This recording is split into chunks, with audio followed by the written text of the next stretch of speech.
Hi everyone, আগের ভিডিওতেই তোমাদের সানডে স্পেশাল লাঞ্চে কি আছে সেটার মেনু আমি অলরেডি বলে দিয়েছিলাম।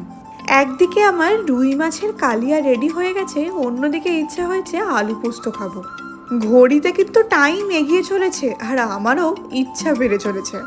ছুটির দিনে এই করে করে আমার খেতে এত দেরি হয়ে যায়। তো যাই হোক, আজকের লাঞ্চে ছিল ভাত, আলু পোস্ত আর তার সাথে রুই মাছের কালিয়া। খুবই টেস্টি হয়েছিল। এই সব রান্না বান্না করার পর কাজ সেরে যখনই খাবারের থালাটা নিয়ে বসি খেতে এত ভালো লাগে, এত শান্তি লাগে।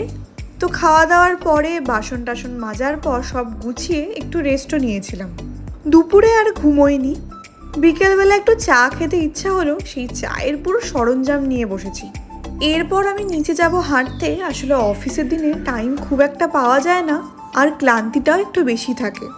সারাদিনে যতই কাজ করি না কেন, যখন একটু বাইরে বেরোই, মানে নিচে একটু হেঁটে আসি, এত ভালো লাগে, একটা আলাদাই স্যাটিসফ্যাকশন আসে। মনে হয় নিজের জন্য কিছু করলাম। হ্যাঁ, এখনও কিন্তু আমার রাতের ডিনার বানানো বাকি আছে।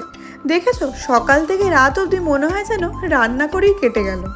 রাতে আর বেশি কিছু না, ভেবেছি একটু এগ রোল মতন বানাবো। আর এগ রোল বানাতে গিয়ে খেয়াল পড়লো যে আমি পনিরও এনেছিলাম।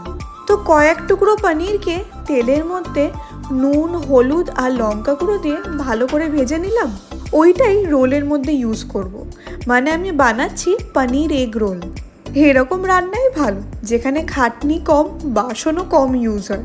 তো সব মিলিয়ে আজকে আমার পুরো দিনটা খুব ভালোই কেটেছে। আর খাবার তো টেস্টি ছিলই, নিজের খাবারের আর কতই বা প্রশংসা করব। তো আমিও আমার ডিনারটা এনজয় করি। তোমাদের ভিডিওটা কেমন লাগলো অবশ্যই জানিও। তো এই ভিডিওটা এখানেই শেষ করছি। দেখা হবে তোমাদের সাথে আবার একটা নতুন ব্লগে। চেষ্টা করব ভিডিওগুলো আরও যাতে ইন্টারেস্টিং হয়, আরও কিছু নতুন রেসিপি তোমাদের সাথে শেয়ার করতে পারি, যাতে দেখতে আরও ভালো লাগে। টাটা।